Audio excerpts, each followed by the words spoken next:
नमस्कार, मैं doctor Sunil Kumar, associate professor हूँ कम्युनिटी मेडिसिन IMS BHU में।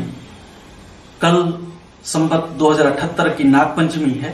मैं नागपंचमी में काशी में क्या प्रचलन में है, क्या प्रथा है, क्या होना चाहिए, क्या नहीं होना चाहिए, इसको शास्त्र के माध्यम से मैं इसकी व्याख्या करूँ। ये video spiritual health India YouTube और फेसबुक पर उपलब्ध है। इसे आप सब्सक्राइब कर सकते हैं, बेल आइकॉन भी दबाएंगे जिससे ये वीडियो आपको रेगुलर रूप से मिलता है। नागपंचमी के अवसर पे लोग यहाँ विषैले नाग को दरवाजे पे लगाते हैं। नाग दो तरह के होते हैं, विषैले और विषहीन। किस नाग की पूजा होनी चाहिए और किस नाग की पूजा नहीं होनी चाहिए, इस बात का हमें ध्यान रखने की आवश्यकता है।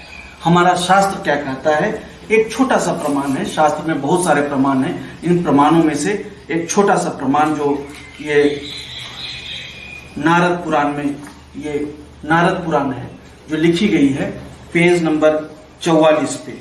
ये बामन और बलि का परिप्रेक्ष्य है।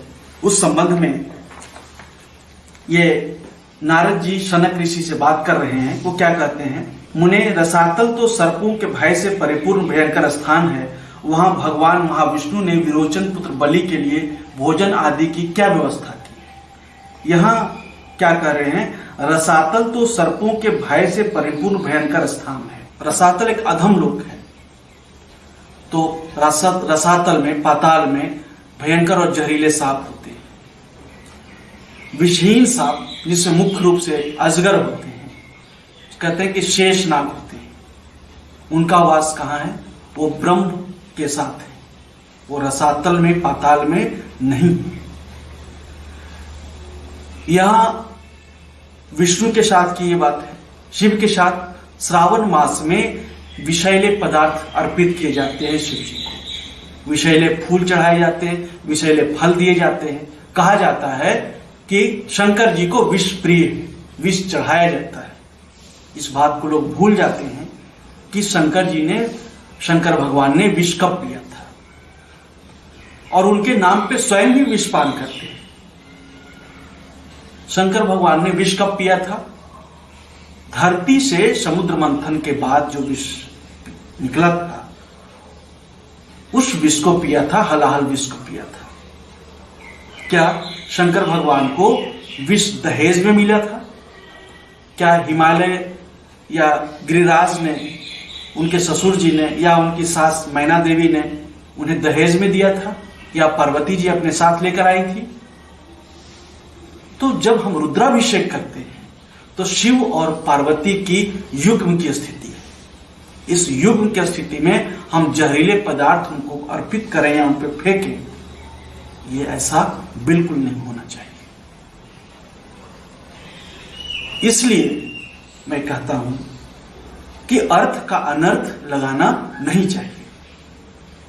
कहते हैं ना कि अंग्रेजी में गर्ल कहते हैं, हिंदी में वही गर्ल होता है।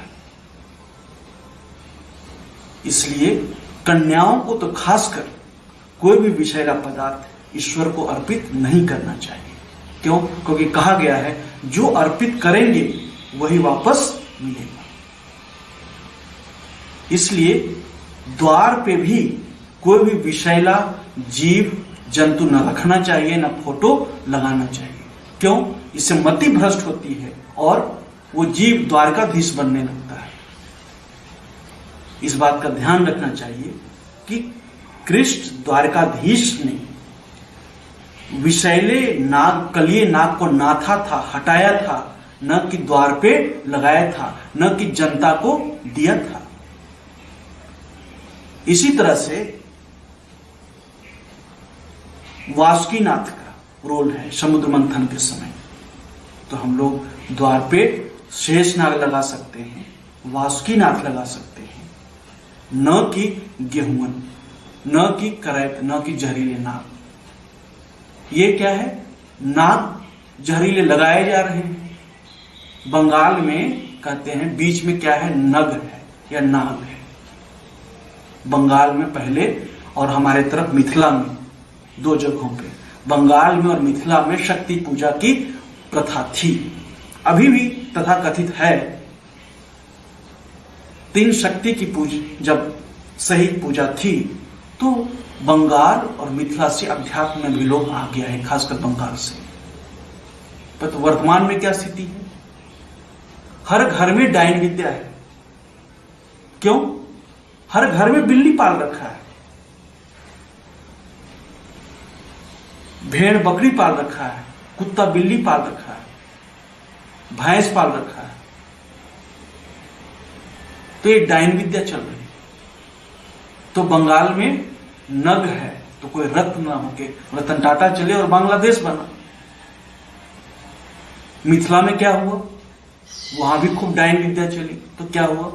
2 आंख वाला मारा गया और 1 आंख वाला खूब तेज चला, और अभी तो दोनों आंख से अंधा है, धर्मांध है। यही चल रहा है।